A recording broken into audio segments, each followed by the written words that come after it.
Welcome to Backstage with Becca B, with special guest Kalyn West.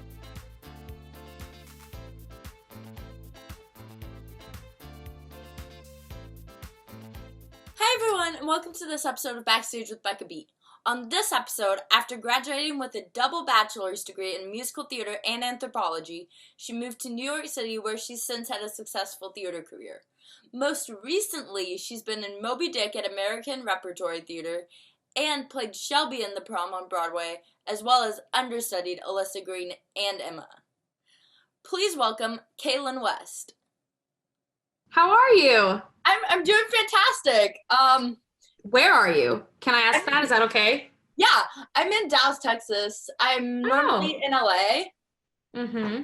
And I decided to come home in June because a good choice, honestly. Didn't see an end to sight. Yeah. I was home for the majority of this. I actually just got back to New York like a day and a half ago. Oh, that's but I was actually closer to you. I was in Salt Lake City, Utah for like the first 5 months of this. So okay, that's a nice. Salt Lake City is nice. I went there 4 years ago. What'd you go for? It was around Sundance time. Oh, okay. So Park City. Yeah, so Park City.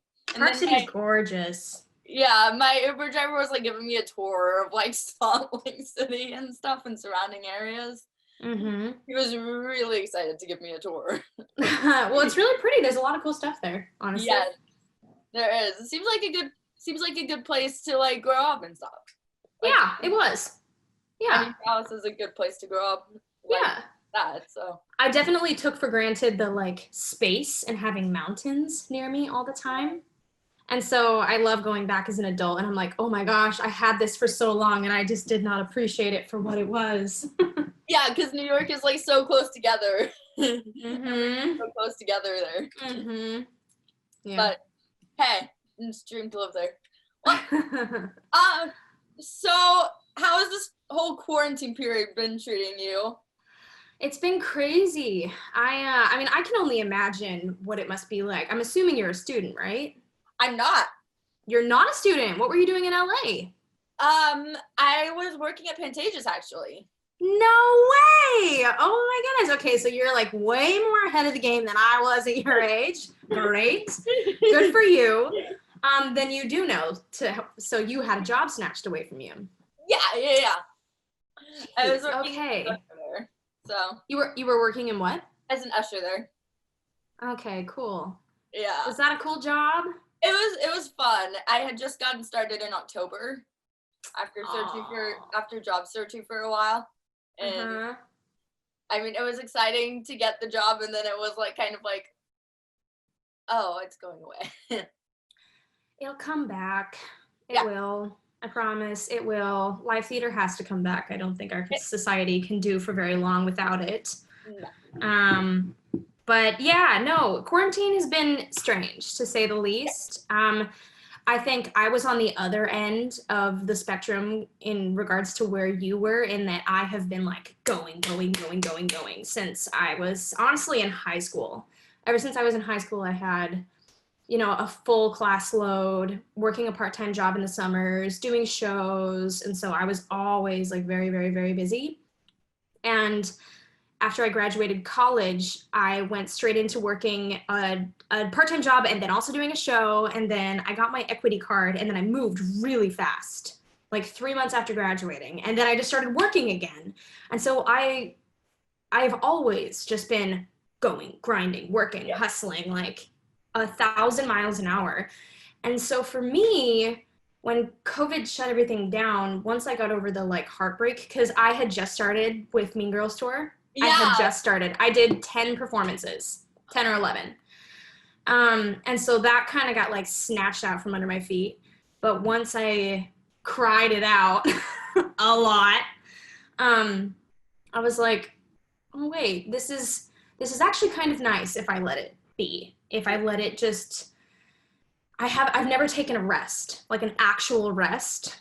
And I think that a lot of us have really, really needed it. And so I've at moments been going crazy, but mostly I've been using this time to like focus on other parts of my artistic self that never get to see the light of day. Like I've been writing all of my poetry, and I've been doing a little bit of songwriting, which I never do. Love And that. like, I don't know, reading a lot of books, I've been like keeping up with like fitness virtually, which has been wonderful. I'm actually going to start teaching that soon.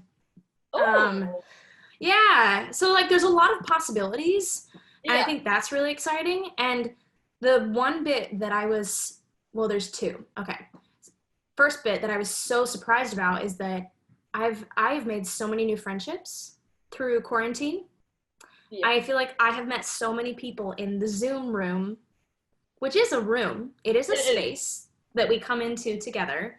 And I've been having my therapy sessions via, it's a different portal. It's not Zoom, but it's like the same thing. And it's like, it's not the same as like human to human interaction, but there is something very strong there. Like, I love that you're in Texas right now and I can just chat with you. Yeah. This is amazing. It's so cool. Yeah, it's making everything a little more accessible in a way. Like, yeah. Well, I think if we didn't have it, how many people would really, myself included, would be truly going insane during this time? Yeah. Going insane. I can't imagine. Yeah, so that's been a blessing. And then I also got to, at the time, I had like given away my apartment in New York because I was going away on contract. I was only gonna be back for a little bit. I left my last apartment when I was, it was right before Moby Dick. And so I gave up my apartment, moved out, and then I went to Cambridge, came back for a little bit. I was living with a boyfriend for like 2 months, and then I went on tour. And then we broke up while I was on tour. And so when COVID hit, I was like, oh, I literally don't have anywhere in New York to go. So I guess I'll just go home.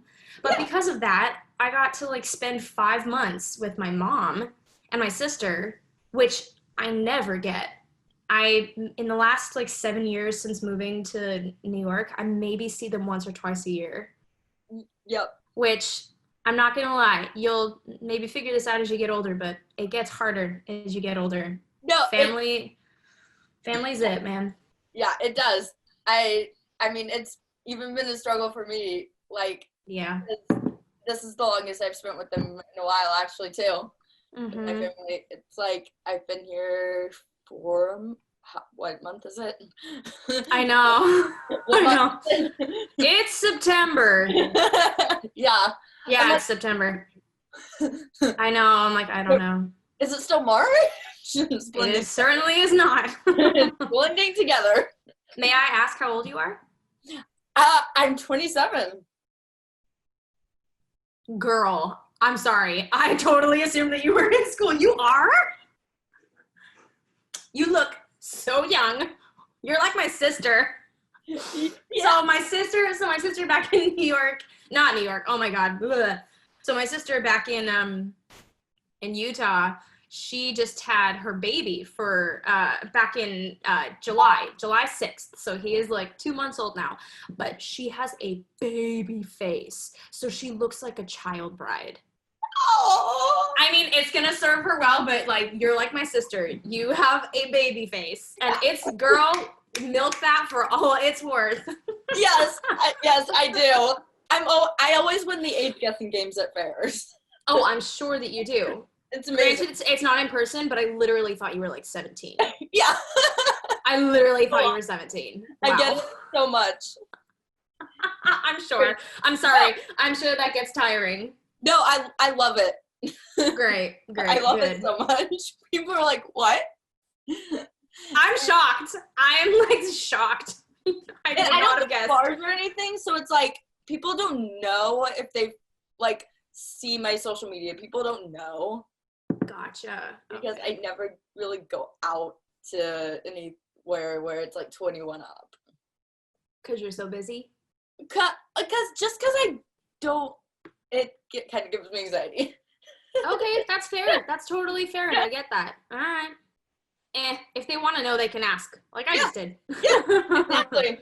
I don't mind. I'm trying to get more off my social media because, speaking of anxiety, I just feel so much anxiety when I stare at that stupid phone. And I watched, have you seen Social Dilemma? My mom just watched it, and she was like, you have to watch it. You have to watch it. Like, I don't know. I feel like it's not necessarily one of those like persuasive red pill, blue pill shows, but it kind of is, but it's coming straight from the mouths of the people who created the technology, yeah, who are now in retrospect going, what did we do? Yeah. Shit. Oh, sorry. Can I swear on here? No, yes, you okay. can. Well, people have said far worse. Said far worse things. Yes. Yeah, you definitely watch it. I would definitely recommend watching that because it just gives you, it also like, the weird part of it is that like every time I don't want to spoil it, but in a nutshell, the more time they can get you to spend staring at your screen, you're just making money for billionaires. Like they're already billionaires and you're making money off of sucking your attention into this device rather than going out and like living your life. And you're comparing yourself to others in the process. Yeah. I don't know. Social media makes people feel like shit, and I don't like that. It makes me mad. Yeah. Yep. I mean, I love social media, but like at the same time, it's not all bad and it's not all good. Yeah. I think that as humans, we really we love like polarization. We love this or that, us or them. Like we love the two-choice system, hence look at our democratic system, when there are so many more choices in between. But we get really uncomfortable when we can't put something in its proper box. And heaven forbid it be suspended between two boxes because then we don't know what to do with it. And we freak out. Yeah, it's a problem. We gotta figure it out. I know. So, sorry, I'm like, what do you call that? I don't know that term. Side railing? Derailing? I'm derailing the conversation. Okay. I love it so much. It's so interesting. It's fresh on my mind. I watched it last night and I was like, oh no. But it's so interesting. Yeah, and it's so important too, more than interesting. It's like, oh my God, this is actually going to destroy the world. Yeah. Oh God. Watch it. It's going to destroy people who can't go outside and can't have that interaction right now. Yeah. So, anyways, getting into like theater. Yeah, let's do it. Have you always known that you wanted to perform and be an actress? Yeah, it kind of hit me from an early age. I did more dance when I was younger, and then I literally kind of stumbled into musical theater not on accident, but like a friend pulled me to an audition and I was like, ugh, dumb. And then later I was like, oh, I kind of like this. Yeah. And then later, oh, I'm kind of good at this. Maybe I should do this for a living, So I like did shows in high school and junior high is when I started. 7th grade, I did my first show. I did Music Man. And I had a solo in Wells Fargo Wagon. Oh. And I did, what else did we do? We did Fiddler, and then I had my first leading role in 9th grade. And in Bye Bye Birdie, I played Rosie Alvarez. And I remember after the show, my mom came up to me and was like, I didn't know you could do that. Oh my gosh. And then my first year of high school, I was actually dancing at a competitive dance studio, which was terrible. And they wouldn't let me do the musical that year because I had to do only their school and that's it. What? So the next year I was like, this is ridiculous. Because I was the kid who was like in all the choirs.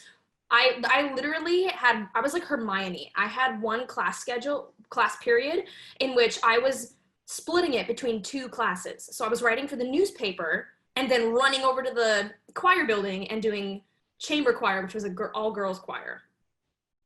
And so I literally was like splitting one class. Yeah, I literally needed the time turner. I am Hermione. Oh, I gotta tell you, when I was 13 and I did not get an owl from Hogwarts, I was devastated. I still am. I know, I still am. I watch the movies or like see the books and I had this little twinge of like regret and remorse. It's like, oh, they didn't want me. Yeah. But yeah, so I started doing the musicals again my junior year, and I kind of told the dance studio, like, I'm sorry, you can't tell me not to do this. I love this. I'm going to do it. And then they kind of ostracized me, and like the main woman, this might come back, I don't really care.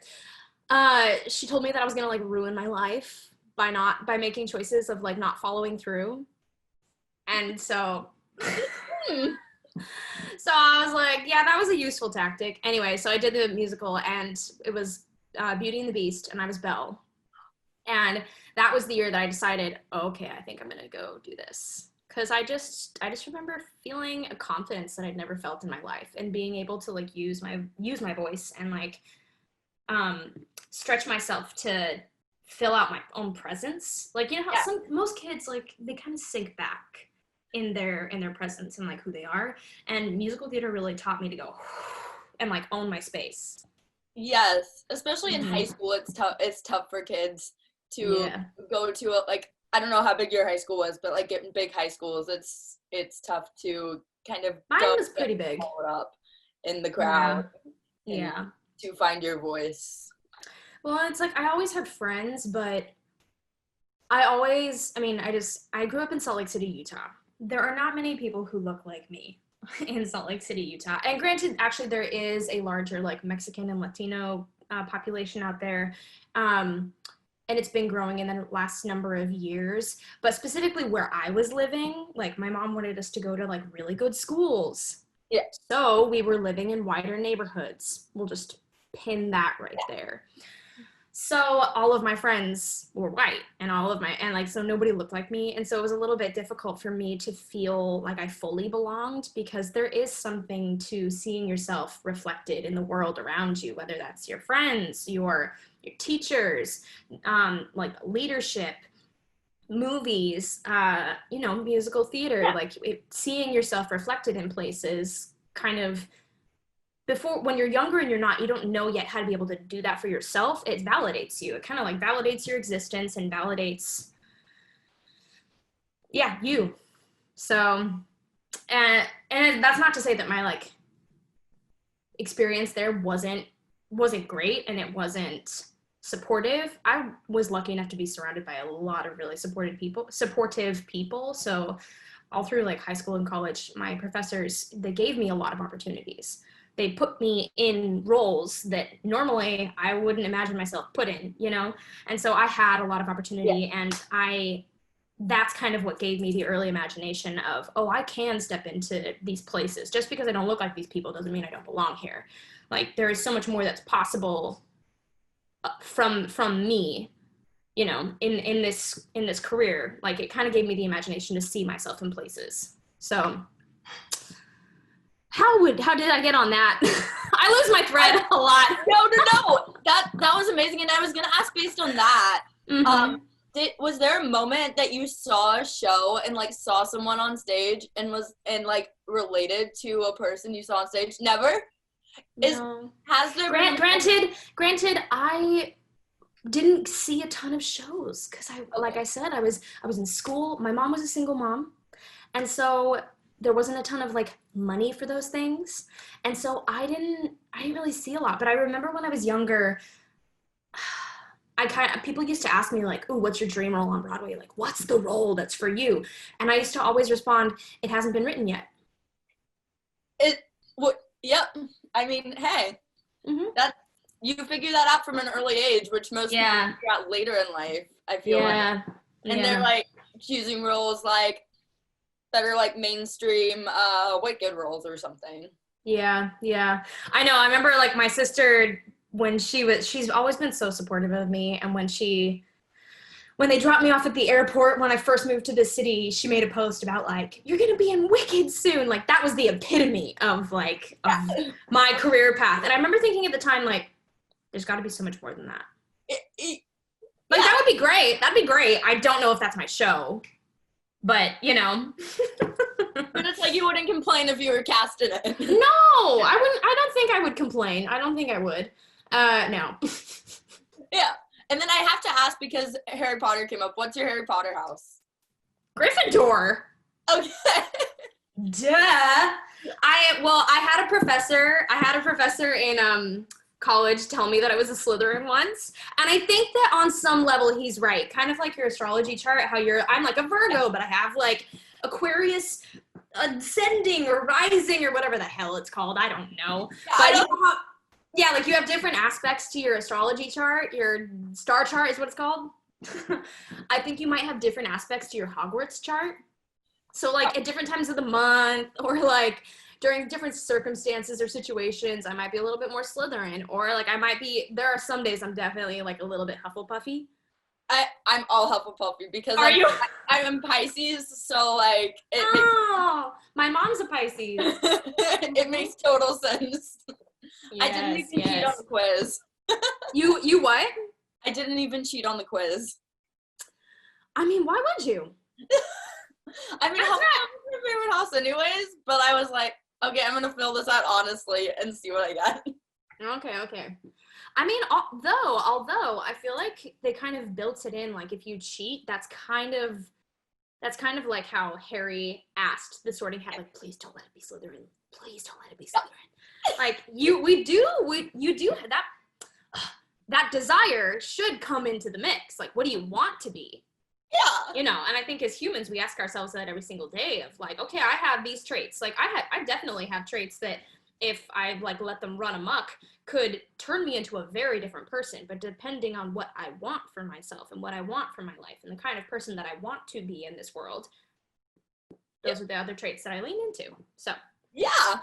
There you go. Psychology with Harry Potter. Happy Friday. My favorite Harry Potter movie, real quick. Oh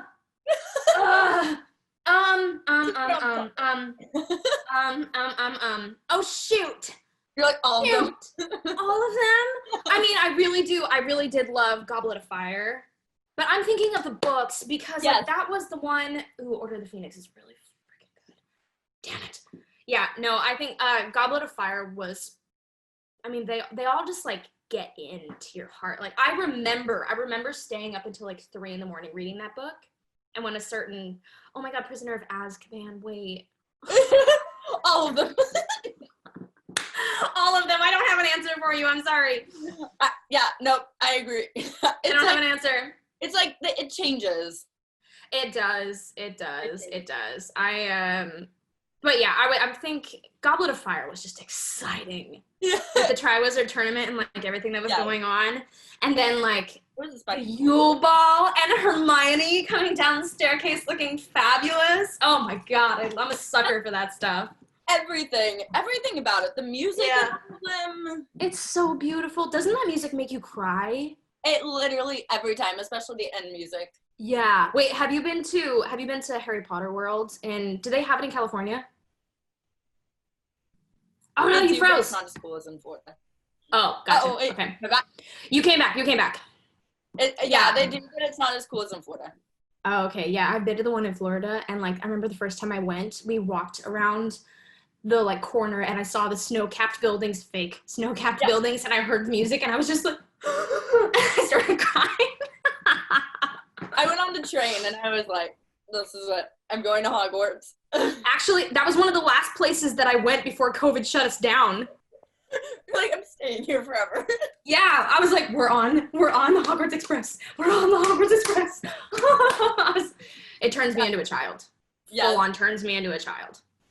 Going to London is still on my bucket list for Oh, yeah? Oh, gosh, yeah. That would be beautiful. That would be so amazing. I've had friends who went, but apparently you have to book way in advance. Whatever. Yeah. Which one's your favorite?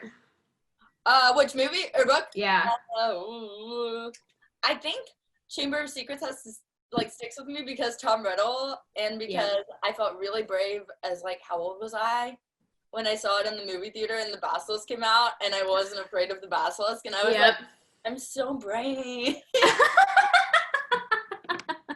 I understand. That thing's terrifying. So.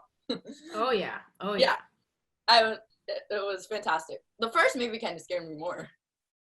Yeah, that one was creepy. I mean, with the end, with like the unwrapping of his face on the back of his head, like, yeah, it's horrifying.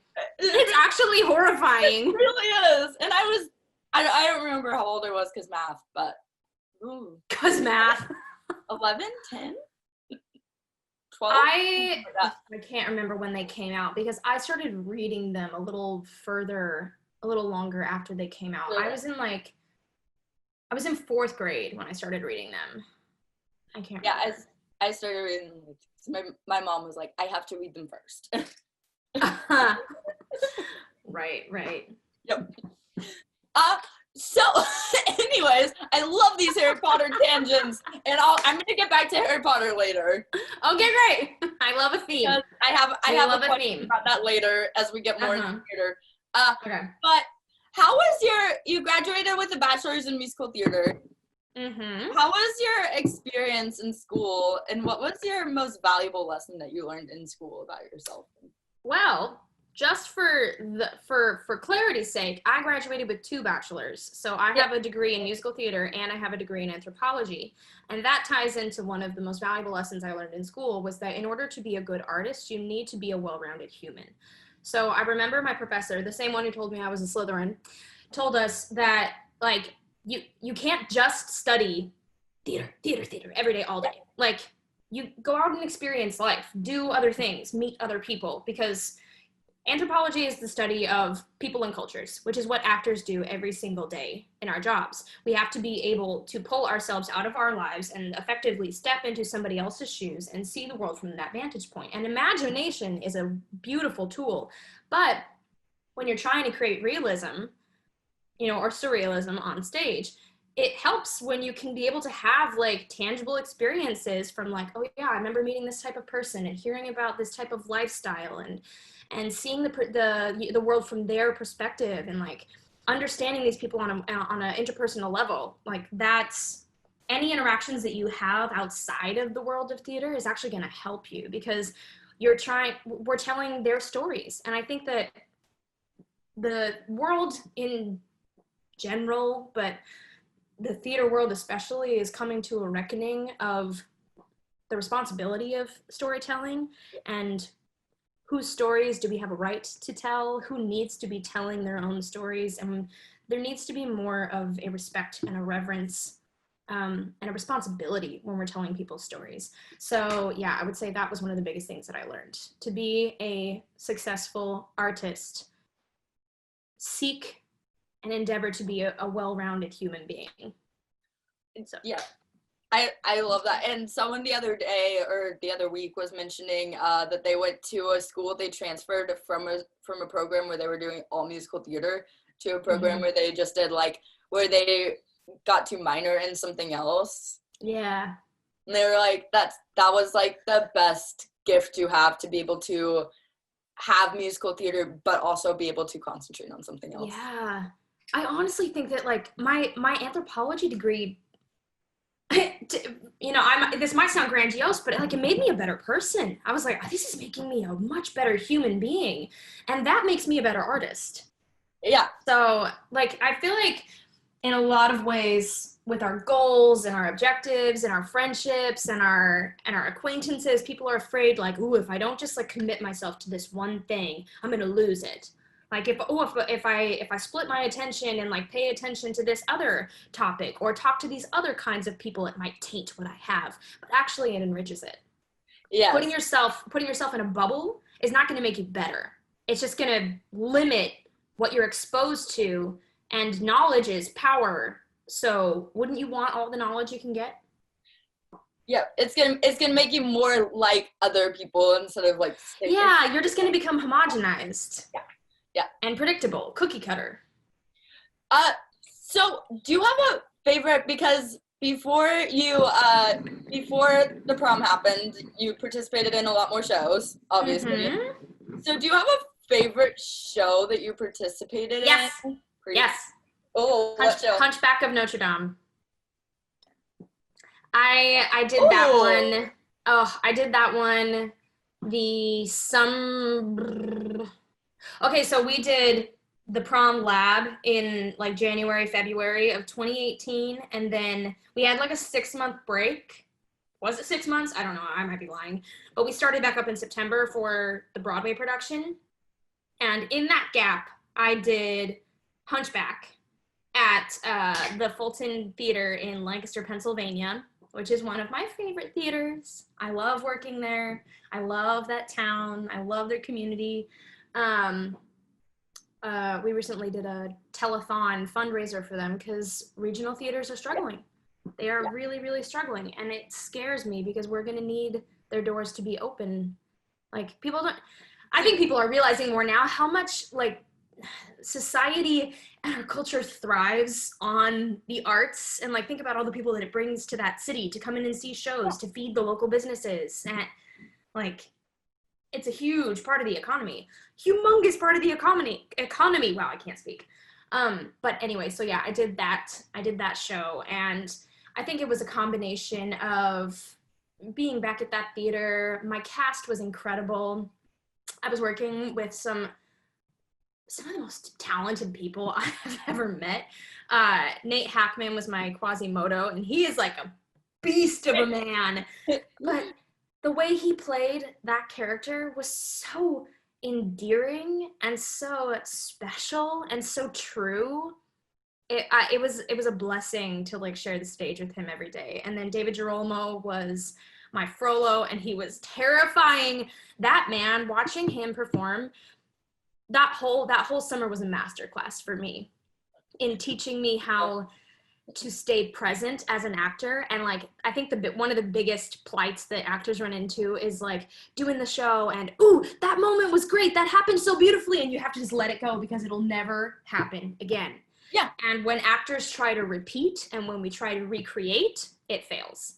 So you have to just enjoy what happens and then let it go, and then always be ready and present and available to like receive the next thing and let it change. That's the beauty of live theater. And I think that honestly, through watching him, I don't think I've ever told him this.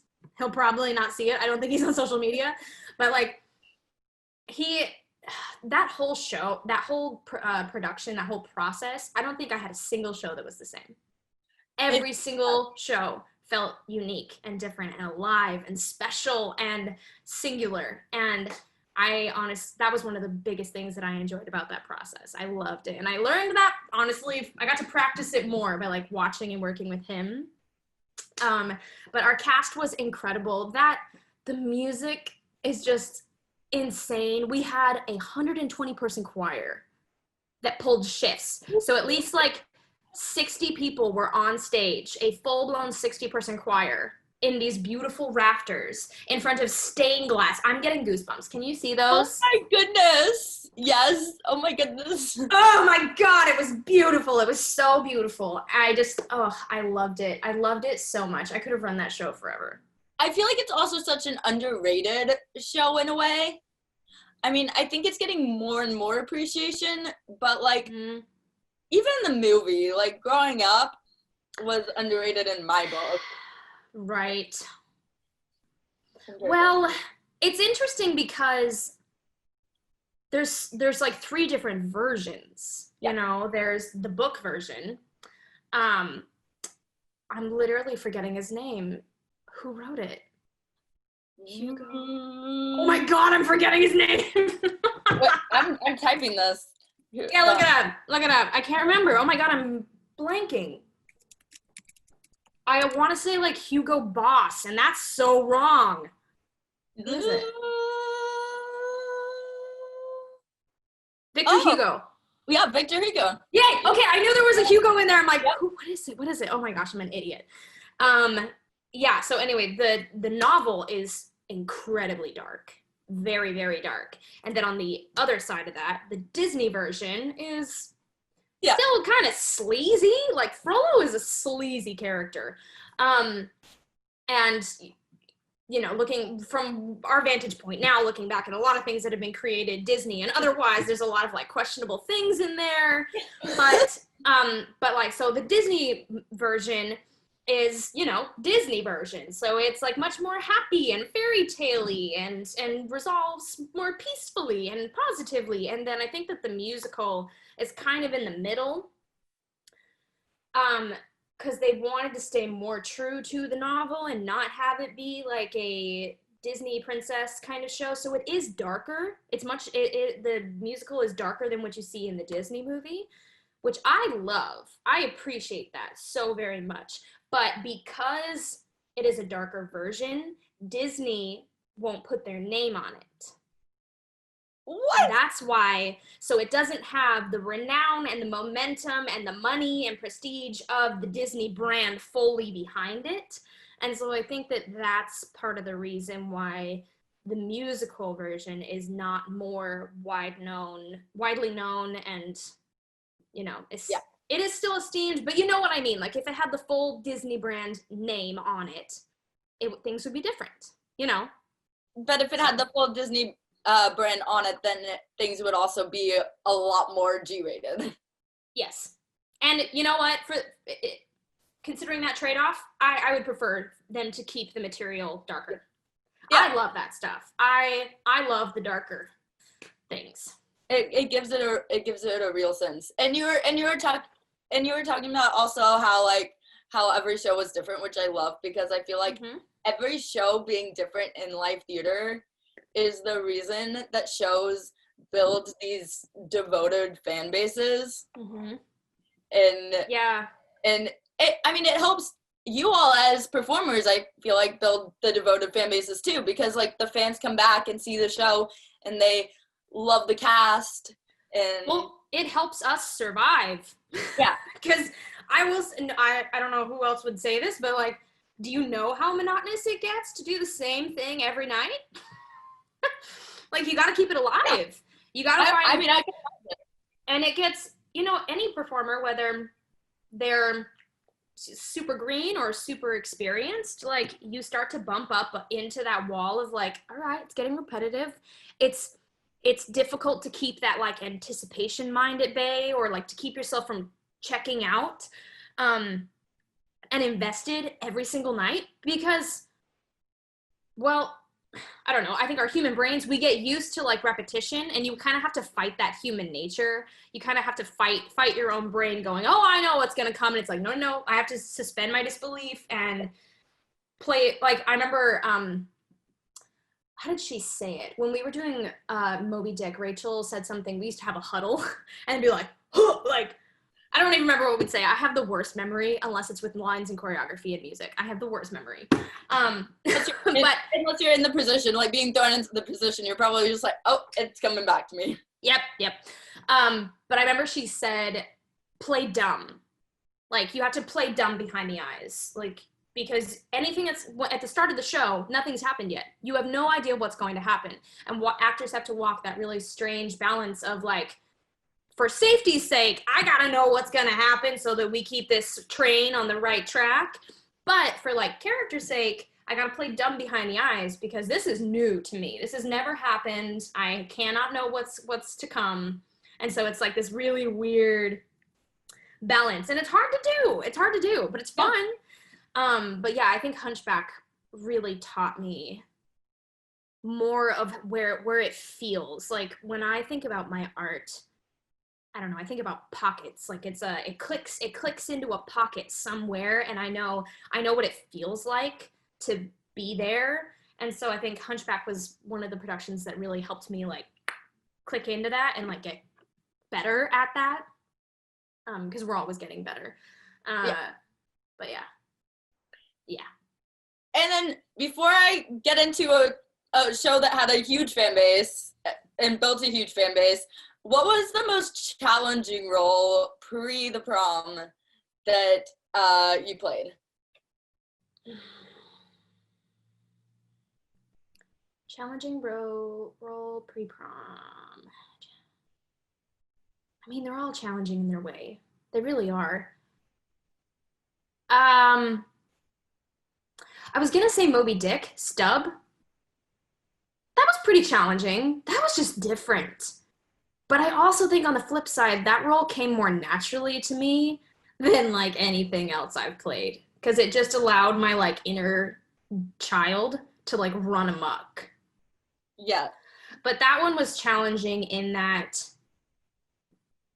I really stripped a lot of myself out of it.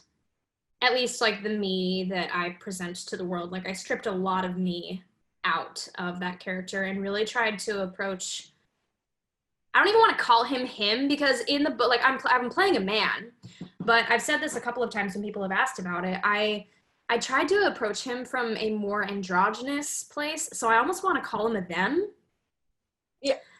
like I tried to approach them from a blank slate of just like human essence and vibes and colors and like I don't know, like I really wasn't thinking about them in terms of like male or female, because I don't think they were either.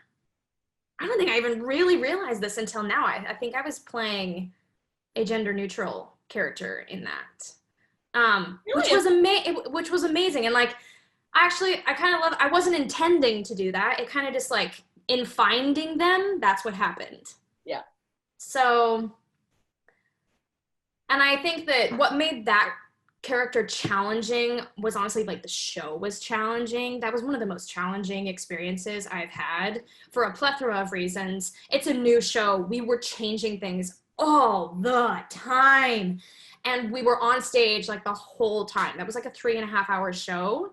I saw that just now online. I was like, because I was reading like a review of it and it was like 3.5 hours. I was like, yeah, she's long. She functions in 4 parts. So like act 1 is parts 1 and 2, and then act 2 is parts 3 and 4. And there was no time for bathroom breaks, like none. I honestly contemplated wearing a diaper during the show because I was like, if I have to pee or if I'm like on my period, I'm like, I can't leave the stage. I can't go anywhere. And so it didn't happen. I didn't do it. I did not wear a diaper during the show. You just get really good at like managing your water intake. And like, I think mentally when your brain is like, I can't go to the bathroom, so don't you dare, you know, your body like takes care of it. yeah, hopefully some of the time. Yeah. But yeah, I think that was one of the most challenging things. And I think another challenging part about, I love Dave's material. It's so ethereal. That rhymed. But sometimes those shows they're not as linear and they don't make as much like rational, logical sense. Like they're much more poetic. And so in those, your actor, you have to suspend even more of your disbelief because you got to be able to connect dots that are even further away. Yeah. You know what I mean? And still, like, as long as it feels real and present to you, the audience will follow you. So, the one thing an actor cannot be on stage is confused. Confused about what is happening. Because if you're confused, the audience is going to be confused. That's not to say, like, you can play confused. Like, well, I mean, you can't really play confused. But if your character is confused in the show, that's one thing. But, like, as an actor, if you're confused, that's going to come across as, like, blurry. Yeah. And people aren't going to be able to follow what you're doing. And so I think that, you know, Moby Dick was one of the more challenging shows in the sense that yeah, the dots were further apart. And not as logical, and sometimes things were very heady and very abstract and very poetic and very metaphorical, and so it's a little more tricky to make that concrete in terms of a product that you're giving and they're able to digest it. You know what I mean? Mm-hmm. I feel like it's a very heavy concept in general, though. That yeah. In general. Yeah, I think we were picking apart a lot of different things. And I think that even now I find myself sitting down and like thinking about that show of just like, okay, what, like discovering something new about it and thinking about a new aspect and like understanding it better, understanding my character in the world of it a little bit better and thinking about things like theater takes time. Live theater takes time. Like think about how long it took you to live your life and be who you are. Like that's why I'm like still figuring it out. Microwave theater that is like up and done in like 3 weeks or less. I one time did a production of Rent that was 16 days top to bottom. We had like 4.5 days of rehearsal. Oh my gosh, it was insane. And I remember at the end of that going, what happened? I don't even know if I really brought a character to the show. And in some ways you're like flying by the seat of your pants, so it is very, you don't have time to get like to get complacent with things or to get used to anything, so it is very much fresh. But I don't know. It's strange. I prefer shows that have a longer working period and that they actually have time to like build their bones and like sink into your body. Like a show has to sink into your body. Yes. For me to feel like I'm really there, if that makes any sense. No, it makes total sense. And I've heard so much about Moby Dick recently, and was wondering, has there been talk of like bringing it back for a longer term of time? I know that there's intention to, I think in the world of COVID, who know, I haven't talked to anybody aside from like my cast members and us going, what's gonna happen? You know, I have no idea. I think COVID has thrown everything off. I have no idea what a timeline is gonna look like. We have no idea, because then there's the whole like financial side of it too, of like theaters, you know, they're hemorrhaging money. They're just hemorrhaging money right now. So who knows what's going to be possible? My fingers are crossed because I would love to do that again. And you started with it early, so it's like you're developing. You'd be taking it to a bigger platform. Yeah. Which would be really cool. It'd be very fun. So fingers crossed.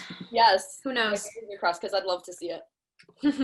And you worked with so many amazing people on that show. Before I get into the prom again, you worked with so many amazing people on that show. What like lesson did you learn from those people? That's a really great question. Oh, what lesson did I learn from?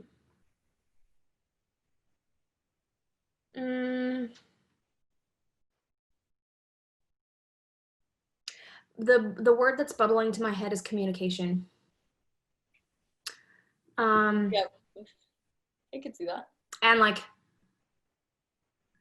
I'm going to be intentionally vague, but the failure of communication up against the success of communication, and that I think that that's valuable, and there's more to discover about our own successful communication and more to be aware of in terms of our failed communication, you know?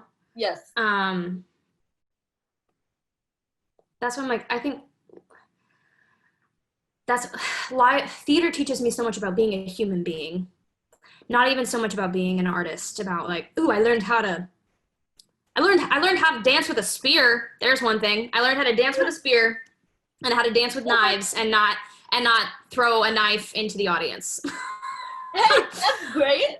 Which was great. Plus. But in terms of like, you know, it's a unique business, and that we have to, this whole group of strangers comes together and has to get close really fast. And we have to place all of our trust in each other really fast. And it's unique, it's sometimes successful and it's sometimes not, but I think that we can all get better at communicating with each other and supporting each other and being more human together. And I feel like sometimes those processes and some of the factors in those processes get in our way of being human towards each other, because we're worried about the show's got to go up, you know, the show must go on, not at the expense of the human. Yes. Or producers might get mad, or, oh, I don't want to be blacklisted, so if I speak up and say this thing, then I might never get a job with this person ever again. I think that all of those detrimental incentives are just like stifling people's communication, and there needs to be more communication. So yeah, that's a great question. I hope that was a sort of, you know, acceptable answer. No, it makes sense, because people are scared to communicate thoughts and feelings. Yeah. Have conversations, even though it's so important. It is. And I think that we can do better as a culture and as a business in fostering those kinds of conversations and creating safer spaces for all different types of people and all different types of artists. And again, it comes back to the storytelling of just like, whose story are you telling? Are you telling it with respect? Have you checked in? Does that person like that story that you're telling about them? You know, so I just think there's so many more avenues and channels of communication that need to be open in our business and in the world generally. So, yeah. And then speaking of the communication, I feel like that opens conversation for the prom, because the prom was like such I mean, it generally opened a lot of communication in the Broadway world and online. And it was a great show, great script, great storyline. How long were you involved in the prom from the very beginning, or? No, I was not. So I joined it the year before. I joined it in 2018 during the lab. So we did a 4-week, well, one of the labs. They had done a number of workshops and labs and things, and then they had the production in Atlanta. Yes. So I joined it in the very last lab before the Broadway production. So, but a lot of them had, like, Beth, Brooks, Christopher, Caitlin, they've all been a part of it from the very beginning. Like, those characters were literally, like, nip-tucked to them. So, yeah. Yes. So what drew you then to the prom and, like, to the script, and how did you get the part that you got in the show? Honestly, I'll be honest. It was just kind of a part of the audition momentum of, like, my agents were like, all right, we got this thing, go audition. It was a dance call. Was it? No, I had a singing call first, or maybe it was the same day. I can't remember. It was just another audition. You know, I had just gotten back off of Prince of Egypt. And so you hit the ground running with, you know, audition for whatever. And as an actor, you hear no a lot. And so you don't really hang on to anything too tightly or get really hopeful about things. I mean, you do, but you try not to, because whether you get the job or not comes down to so many different variables that honestly have nothing to do with you. And so in order to avoid, like, constant heartbreak, you can't get too attached before something really happens. So it was just another audition. I had so much fun in it. I honestly remember reading it and going, I don't think I'm right for this. I don't know. In my brain, I was like, oh, they don't want me. I'm not right. I remember walking into the dance audition, and almost, like, all the girls were in, like, colorful shorts, and they had high ponies, and they were in like colors. And I walked in with my dark hair. I had a dark lip on. I had black ripped up shorts and like a black crop top. And I was like, I stick out like a sore thumb. You're like, I missed the memo here. I mean, no one gives you a memo, and honestly, fuck the memo. So go in and be you. Go in and do your thing. That is all you can do. You don't want to look like everybody else. It wasn't intentional. And that day I remember being like, oh, I really don't. Oh, crap. But I had so much fun in the dance call. And, like, when I got called back and kept on, like, when I got it, I was just floored. Absolutely floored. I have a picture, if you scroll far enough back in my Instagram, there's a picture of me in, like, a red sweater with, like, silver nails, and I took a picture of myself when I got the call because I was just crying. My agent told me, and I, like, couldn't keep it together. I was like, he's like, do you want to take a couple minutes and then call me back? And I was like, yeah. I was crying. Yeah. I was so excited, and that show gave me so many blessings and so many gifts. It was one of the hardest things I've ever done in my life. But it brought me some wonderful experiences and checked so many things off of my, like, bucket list. And there were so many special moments to be a part of, and I'm so grateful for that show. I met some truly incredible people during that show, and that's honestly, like, what I'm most grateful for, is, like, some of the friends and family and, like, beautiful experiences that it brought me. And I don't know, I feel very honored to have been able to tell that story. Very honored, because truly, and you've been talking about our fan base, we have some of the most special fans, and in the world of social media, they can, like, reach out to us directly on Instagram and, like, tell us how it affected them, tell us what it means to them, how it brightened their world and gave them something to, like, hold on to. And that's what I was talking about earlier with that, seeing yourself reflected. It validates something in you. And I don't care how tough you are, every human being needs that kind of validation, you know? So I don't know. I'm endlessly honored and grateful to have been able to be a part of that production and tell that story and give that to those people who so desperately needed it and still need it. You know, it's sad to me that it didn't last longer on Broadway, but I do not think that that show's work is done. I think that it's going to reach so many more people, and it's got a lot of work to do. So yes. And I mean, you mentioned like you had mentioned the fan base, and you and the entire cast get to like play people who like you get in a way play a part for like a younger you to see on stage. yeah, actually, you know what, like this didn't happen to me during the prom, or did it? I've gotten messages like this before, but the one that stands out to me in my mind, like I remember after a performance of Prince of Egypt, I was in the ensemble with that, okay? And so I didn't really go out into the lobby to like meet anyone after the show, because that wasn't I don't know. There's always that weird thing of just like, oh, the ensemble, they don't want to see me. Yes, they do.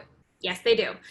Without the ensemble, that show wouldn't be what it is. So there was one day that I was like getting ready to go home after the show, and then my friend came back and was just like, oh, hey, there's some girls waiting for you in the lobby. And I was like, what? Are you sure? And they're like, yeah, no, they asked for you. And so I went out into the lobby, and it's this group of these like 3 or 4 girls, and they're Hispanic. And one of the girls was just like, I can't tell you how special it is to see someone who looks like me on that stage. Yeah. And like, that was it.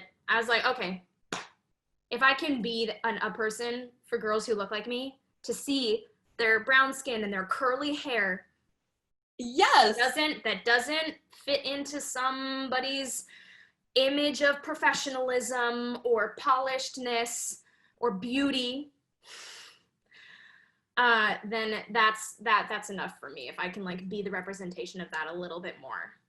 Yes, and I know I've seen posts about that from the Broadway community about same thing in the prom, about the representation, which is fantastic. And when you got the role, were you originally going in for an understudy too? No, I was originally going in for, I actually can't remember. I think I went in for both Emma and Alyssa. Okay.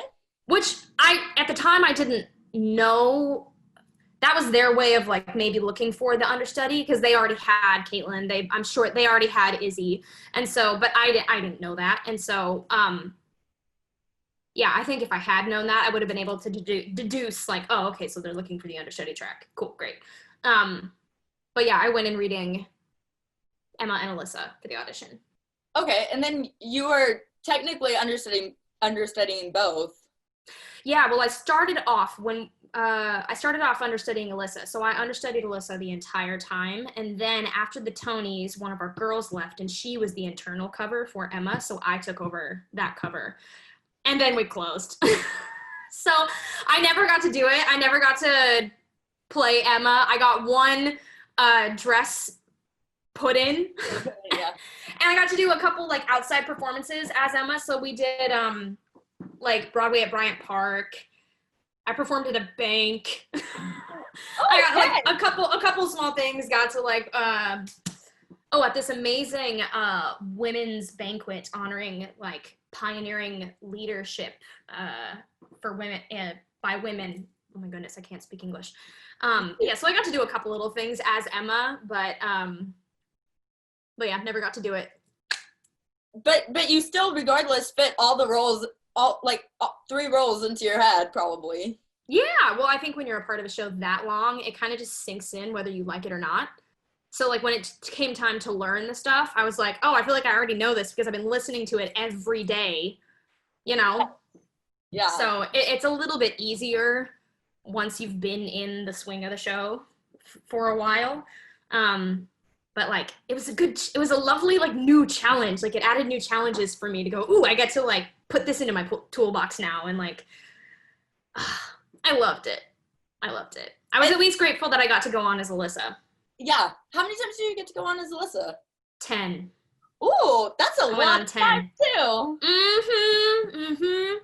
I was grateful. I mean, and not grateful because poor Izzy, she suffered an injury, and that's why. So it's like, it was great for me, but I was like, oh my God, girl, I'm so sorry. Like, that sucks to be injured and out of a show. It's literally the worst. But it was special because that was my principal Broadway debut. Yeah. So Prom gave me my like Broadway debut, and then gave me my principal debut, and so that was special. That was really, really so special. happy to see you shine, to see you get to shine on stage in front of everyone as the principal. Yeah. No, I mean, that's an aspect that I always aim to bring more to the theater, is like, it can't be competitive. Like, if this person's succeeding, then I'm failing. Like, no, there is room for all of us to like get up and do our thing and shine in our different ways, but everyone please keep shining. Like, yeah. I can't do what Izzy does. I am not Izzy. Yeah, I cannot do what she does. I can't do what Caitlin does. I can't do what anybody else does. Like, I can only do me. Yeah. So as long as I like stick to that, I'm good. And going back to a little dancing, because the Prom had some insane choreography. Mm-hmm. And I feel like to this day, you all are on par with like the Newsies choreography for me in my mind. Oh, you're so nice. I was like, this is the best ensemble I've ever seen in a show. You're so nice. Their dancing's insane. And so how long did it take for you to pick up the dancing? I mean, you had past dance experience, but it still like seems tough choreography. I mean, it took a minute because I feel like, I mean, it took, how long did we even learn? We learned all the choreography during the lab. And then when we came back for the Broadway rehearsals, it literally was like, okay, you remember what we learned 6 months ago? 5, 6, 7, 8. So you had to retain it all. You're like, sure. Yeah. But so it took a minute. I feel like some of Casey's choreography is so unique, and it's very much like, it's like this thing. Yeah. Like, it's really difficult at first, and you're like, how do we, because he has such a unique style, but then like once it's in your body, like it's there. So, but it took a minute. There were definitely some steps that you just have to drill. You just have to do it over and over and over and over and over and over and over until it's so ingrained in your body. Yeah. It's like your body has to learn a new language for every show. You know? It's to the point where you're like, okay, I can do this in my sleep now, maybe. Yeah. And then what number was the hardest choreography? The hardest choreography. The finale had some really fun but bizarre pieces to it, of just stuff of like, naturally my body doesn't want to go like, I don't know, there were just some things that were kind of just like, they weren't quite instinctual in terms of how the body moves. So it took a minute. Also, I think with the finale and with Tonight Belongs to Us, there's a move on every beat. And so it's just fast. It's some of the most cardio dancing I think and like athletic I've ever done. So and once you fall behind, it's hard to catch up. You have to just like it just goes, it just flies. So I think, yeah, the finale and Tonight Belongs to Us, which was hilarious because we put the two of them together for the Tonys. So. Yeah, I think I was sweating watching that performance on screen when you all were performing in the Tonys. I just remember being like, my lungs are on fire. My lungs are on fire. You're like, but this is so cool. Like, the adrenaline comes through kind of, and probably helps a little bit. Oh yes, definitely. Well, you're also like there were so many times that like my body was like, I want to stop right now, and my brain was like, you're on a Broadway stage, you cannot stop. Like, do not. And then especially at the Tonys, it's like, you're on the Tonys, you're on live TV, Audra McDonald is right there, don't stop. Yes. Don't stop. Keep going, you can do it. That's pretty much how it goes. Yeah, just fighting. Yeah, just fighting with your brain. And then you kind of addressed this earlier, but how did you make Alyssa your own character when you got to go on as Alyssa? Well, it's that bit of like, I'm not trying to replicate what I've seen, so I'm not trying to be Izzy when I go up there. Although as an understudy and to maintain the integrity of the show, I mean, I'm following the same direction, so it is going to seem similar because we want to keep it, the job of the understudy is to come in and make sure that everything still runs seamlessly. Yeah. So you don't want to be so different that you throw a whole new wrench into the system. I think it depends on the show too. Like, I don't know. I think I try to. You just go in and like I bring myself to it. I bring my own personality, obviously my own reactions and my own thoughts, my own feelings, my own experiences, and like how I would interpret something. And you don't really have to try to make it different. It's going to just be different because I'm a different human. You know? Yeah. And I don't know. Like I think it's kind of fascinating because like, stepping into that character and having grown up in Utah where I knew kids who came out to their parents and got disowned, and like lots of kids who were in that situation. So I don't know, I pulled on that. I pulled on the people that I knew, and like I'm a very empathic person, so I kind of tried to pull on how it would make me feel. It's just, the job of an actor, like what you would do in any situation. But she was special. She's very special. I love that she has the courage at the end to stand up to her mom and just tell her, no, I'm going to be me. I'm going to be me in all the beauty that I am, and I'm not going to hide anymore. Because I truly think that like that's one of the most destructive things for a human being, to feel like you have to hide part of yourself and not be yourself. And like, it seems so easy when you're watching a show and you're like, oh, but of course it must wrap up like in a nice little bow. But like, think of how hard that is. Think of how terrifying that is to have that conversation with your parent, your only parent, because her dad's not in the picture, and to be so deeply afraid that you're going to lose that person. And it happens in real life. Yeah, it happens. That's terrifying. That's really, and it's so heartbreaking that happens. No child, no person deserves that. And people probably came to the show and got to talk about it with you all like after the show, and like you represented me on stage or something. Yeah. There were so many people who were like, this is my story. This is what happened to me. Oh my God. One recently, actually during this quarantine, he reached out and said like, this is exactly what happened to me. Like the school getting involved and trying to like shut down the prom or whatever. And like, it's just, it like, and this story comes from a very real story. It actually happened to a girl in Indiana. Like this is based on true events.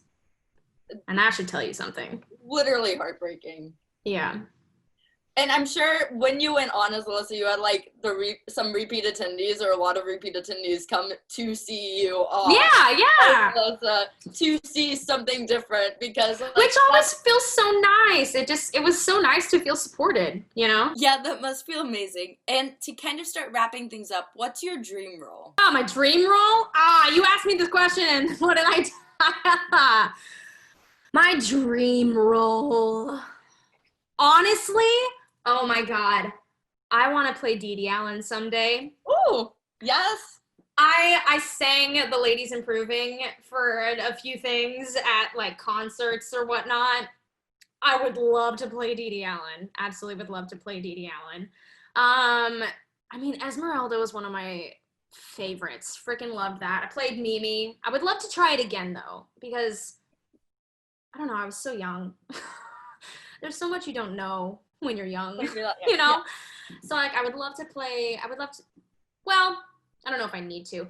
I want new stuff to be created. I want new shows to be written. Like one of the shows that I was about to do, and this breaks my heart. I was only supposed to be with Mean Girls for like 6-8 weeks. And then I was going to be doing a new show at the Globe, Old Globe in San Diego. And it's called The Gardens of Anuncia. And it's directed and choreographed by Graciela Daniel. And it's kind of about like her life, about like it operates off the metaphor and like the literal landscape of this garden and like the women in her life. And like an absent father, which, like I said, my mom's a single mom. Like, so it felt, I've never read a piece and felt so kind of seen. Like this feels so much a part of me already. Like, so I was really excited to do that. I was playing younger Anuncia, so I play like her literally child self up until she's like 18, I think. It's that looking young forever, honey. Yeah. Still playing teenagers. I love that. Yes. Yeah, I want new stuff. I love originating. Which is such a luxury to say. That's a luxury, honestly. But it's where I think I decided a couple of years ago that that's really where I wanted to lean in. I love cultivating new works. I love breathing new life into something that people haven't seen before. I don't like repetition. I don't like going backwards. I don't like repeating old things when it seems a little unnecessary. Like, why are we telling this? Our society and our people are ever changing. So too needs to our art to adequately and effectively reflect that. You know, so I like leaning into the new. So once again, I'm going to say my dream role maybe hasn't been written yet. Yeah. You to create something new. That'd be amazing. And I'd love to see the show in San Diego. They were gracious enough to extend, I don't know what you would call them, a rider, but just saying like, when we pick the show back up, you still have the offer of the role. So when it comes back, I'm hopeful it'll be able to come back sooner rather than later, safer, you know, yes. But so we'll see. And then I have to bring this question up because The Prom is obviously being turned into a Netflix movie. Mm-hmm. If you could turn any musical into a movie, what would it be? Any musical into a movie? It's funny that you asked me this question because a lot of the time I'm actually pretty anti turning musicals into movies because they're entirely different mediums. Yeah. And I like new stuff and I like creating things specifically for the medium. And so I think that it's like the same syndrome of sequels where it's like, ooh, this worked, so let's just do it again and again and again and again to try and make profit off of it. So as long as that's not the intention, oh goodness. Musical that needs to be a movie. Oh, I don't know if I have an answer for you. I think that any of them can be as long as you like translate them properly. Oh, yeah. There was a really cool one that I was a part of. But see, I think it's more successful as a musical. There was a show that I was a part of years ago called Nikola Tesla Drops the Beat. And it was about the life of Nikola Tesla, who is the real genius behind light bulbs and electricity. Edison just stole his work. And it was all set to EDM music, which was pretty incredible. That's original. I think that could be really cool. Actually, okay, no. The thing is that you can't just aim, and what people have to understand is that like, whenever a musical gets translated into a movie, their expectations are like, I'm going to see exactly what I saw in the musical, but it's transferring mediums, so it has to change. You're not going to see what you saw before. And then so they have this expectation and they are automatically setting themselves up for disappointment. Expectations are just premeditated disappointments, right? So you have to be willing to go in and go, I'm going to see something totally new. I feel like that was my sister will tell you this, and my brother-in-law, that was part of the issue with like the new Mulan movie that came out. People were expecting the more musical version of like the old Disney movie, but that's not what they got. But it's like, guys, art has to adapt. It has to change. If you're literally just recreating the old thing, then what the hell are you doing? Why? Why are you doing it? So spitting that out there, I think Hadestown would make a really good movie. Like the cinematography of that would be stunning. And the stage play is stunning already, but I think that you could get really eerie with it and do some really cool things. That would be cool. Yes. Okay, that's my answer.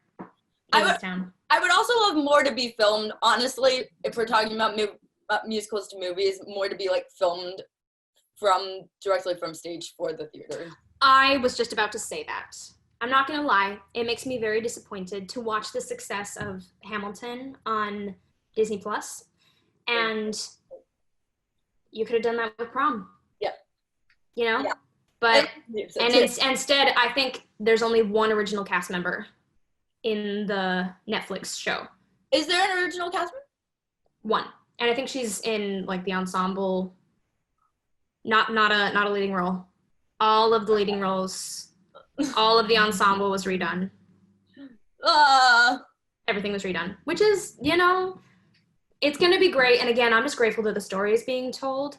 But when I'm watching, like, look at how successful it was on Broadway. Like, I mean, even just like Beth, Brooks, Christopher, Angie, Caitlin, Izzy, like, they created that. That deserves to be seen. And it's not taking anything away from these other actors, but like, I don't know, like they built it. They're the bones, they're the blood. That deserves to be seen as well, instead of just going, you're not famous enough, so we're just gonna slap these A-listers on it. Like, I don't know. I totally. It makes me sad, and it hurts my heart a little bit.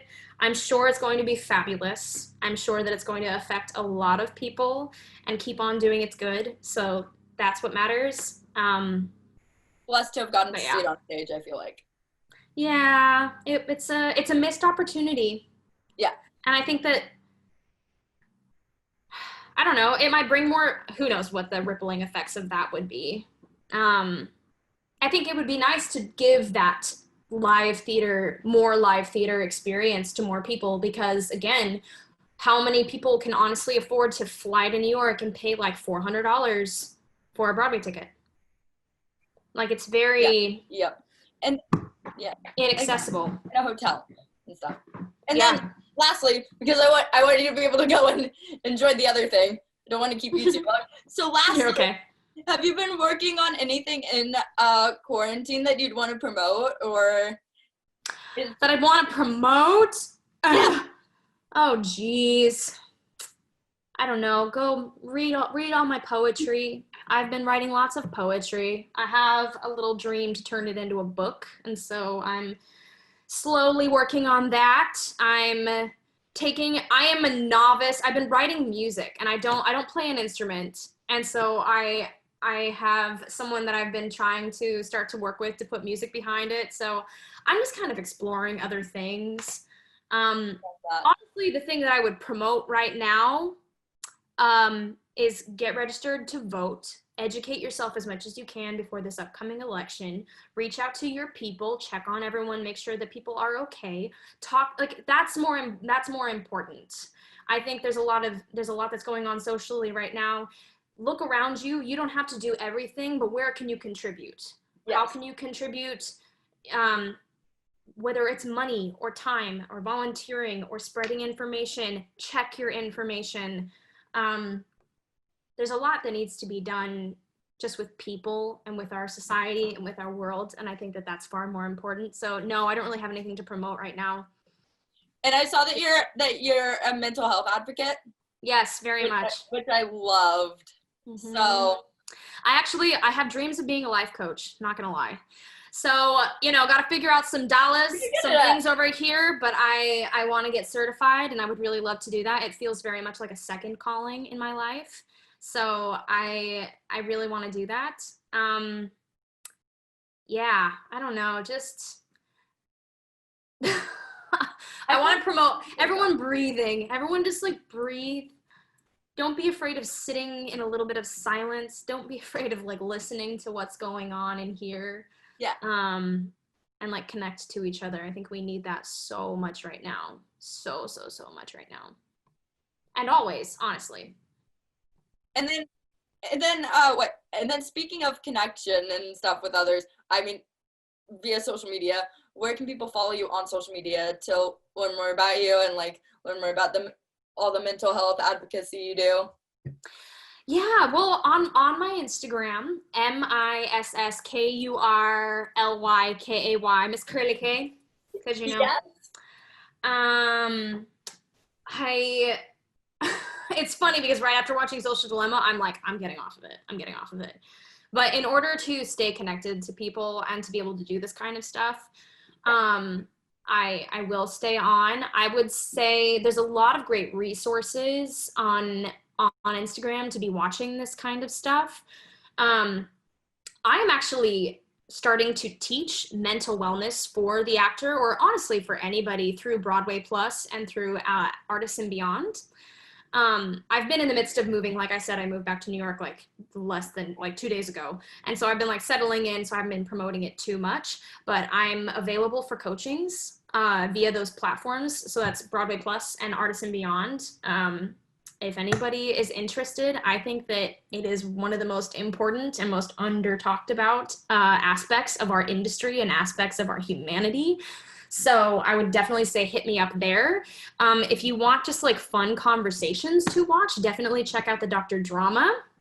She has been interviewing Broadway artists talking about mental wellness, and she's had me as a guest twice, and we had so much fun. So scroll and find our interviews there, but there's a whole plethora of different people to listen to and talk to. So yeah, there's a lot of resources.